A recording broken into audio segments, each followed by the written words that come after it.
Guys, listen, Hendren, I know you're a little bit happy, but Luckin and Lanford are going to be vomiting in about 4 seconds. You need to release the main pod from the thruster. You need to release the main pod from the thruster.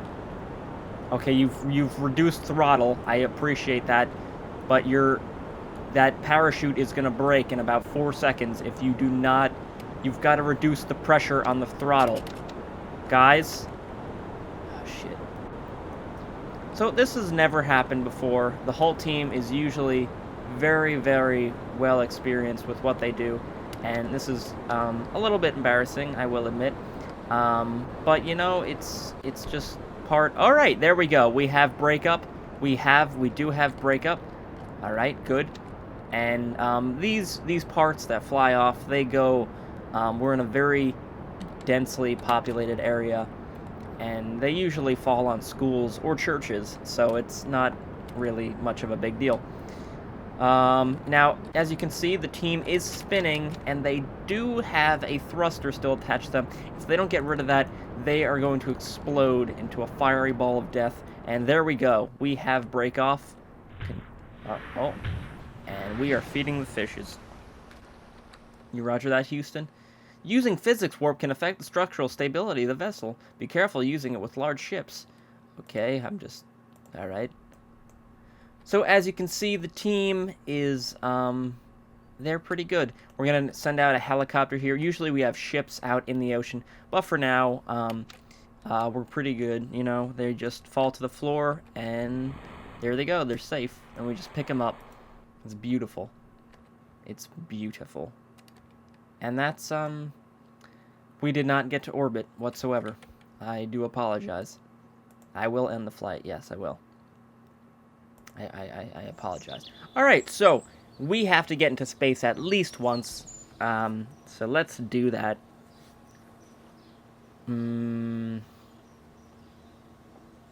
Two-stage lander.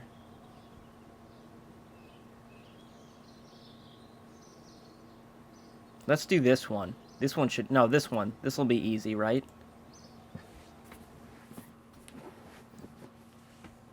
So we've got the whole team again. They are finally back after their 4-week vacation. Ludkin has had some psychological problems, but after all, you know, who doesn't? So we will be igniting the rockets now.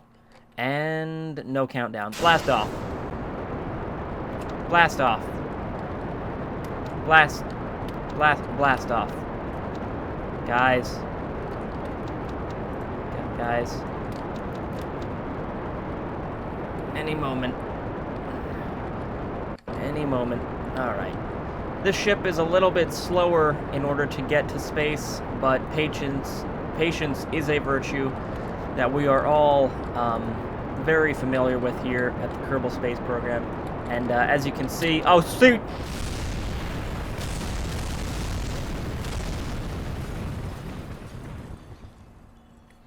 Whole team, right, the whole team's fine. We're good. Alright.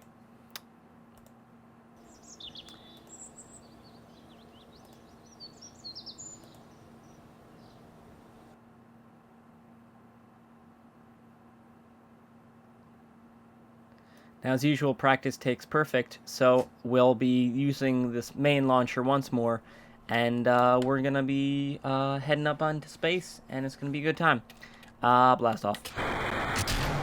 Holy shit!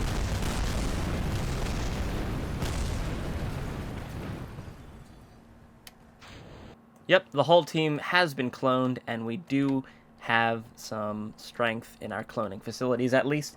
And blast off. Now, what I did not know is you need at least a small amount of thrust before slamming into the ground. And slamming into the ground is usually not one of the better things that we're supposed to be doing. So I have opted not to slam on the ground this time, hence us not slamming into the ground. Oh, nope.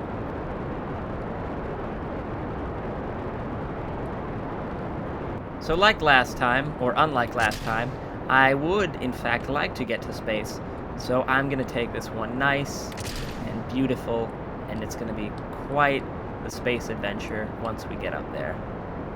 truly a magical part of being a Kerbal, let me tell you.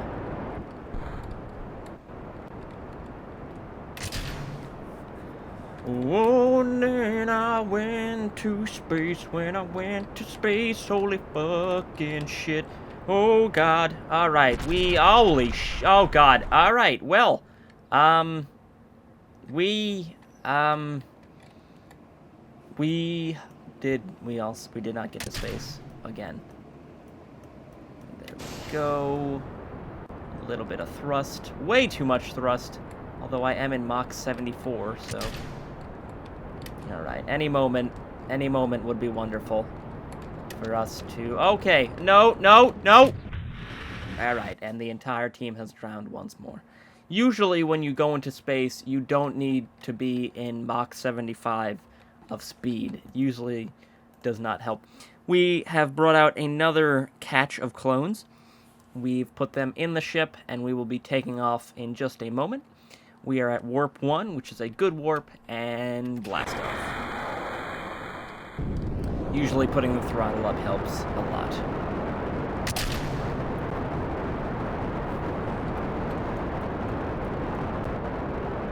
Now, you may be asking why I haven't built more ships, and the reason, as we saw before, is mainly due to the fact that I don't know how ships work. So eventually, I will do another playthrough of this in which I realize how ships work. So yes, it will be very interesting when we get to that section of the game. Now, as you notice, Team Alpha 74 is very, very good at their jobs. We are moving very, very nicely up into the orbit of space. And that is a very technical term, the orbit of space. And I've been there quite a few times with a professional crew, not the Kerbals. We have robots that kind of look like teddy bears. They're all metallic, and they only have hair on their ears. So it's kind of like a creepy robot. It's pretty disgusting, and I usually don't like looking at them. I kind of just close my eyes whenever they come in the room, and I say, just take me to space. And then other people talk to them, they say, take them to space, and it's you know it's what they do, so I don't expect them to get angry, and they usually don't get angry, so I'm okay with that. And once we do get to space, I say, could you not have them come over here? I'd appreciate that if they didn't come over here. And they usually just stay in the cockpit or do whatever they need to do. And if they need to come out, I say there are no birds in space, there are no birds in space, and I close my eyes and I cover my ears, and it usually gets the fear, so I don't need to see them. You know, it's pretty good. It's a good life. So as you can see, we are almost into our orbit. We are still in the atmosphere, so if we do stop now, we will be brutally murdered by Mother Kerbal. She is a deadly, deadly cheetah bitch, and she will slay us like so many before us, and that is never a good thing, to be slayed by our own planet. And we are just about out of the atmosphere, sweet baby Jesus. We have reached the plateau of our breach, and holy! We are now in space.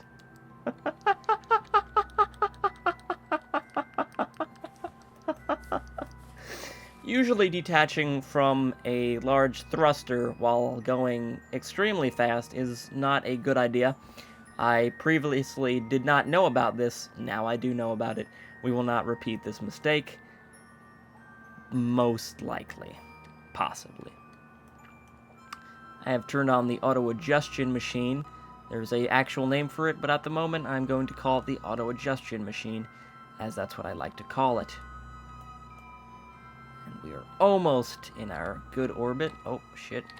In my pants. Let's turn that down to 1. So close. So far. I think this game is I really do need to concentrate if I want to get anything accomplished. There we go. Did we unhook? Yeah! Oh, shit. We don't have any thrusters, do we? This is the point in which I realize we don't, in fact, have any thrusters. And if we did, we just jettisoned them back to the Earth. And so we will now be dying a deadly death. Right? Am I correct? Yeah, usually deploying parachutes in space doesn't do much. And, oh, no, look at this. Okay, so eventually we will come down. I probably should have waited quite a while. Cannot warp faster than 1 time while the ship is throttled up. Okay, then. Cannot warp faster. Well, the ship is not throttled up anymore. Ah, there we go. Whee! Right? Am I weeing correctly? And as you can see, the ship's parachute will inflate when we get back into the atmosphere. We are lowering some more. Lower a bit, you lower bit whore. And welcome to the ground, welcome to the floor. I'm an astronaut. Now look at that door. Welcome to space. We made it, everyone. We kind of got into orbit and then kind of crashed. So, yeah. That was interesting. Then we'll usually have trucks come out and pick them up. The trucks usually have candy and cotton candy. We're not very just candy and cotton candy. Sometimes Teddy Grahams, but we don't usually do that because like I mentioned, the teddy bears. It's kind of freaks them out. So, thanks for watching, guys. I will be doing another one of these just because I really didn't know. There's a lot of tutorials for this, and you kind of have to go through it. It's not kind of a game you can just jump in, and I usually just do this the day of. So, this has been Kerbal Space Program. I'll do this again just because I'll know more of what I need to do. But yeah, thanks for watching, guys, and I'll see you in the future. Whee!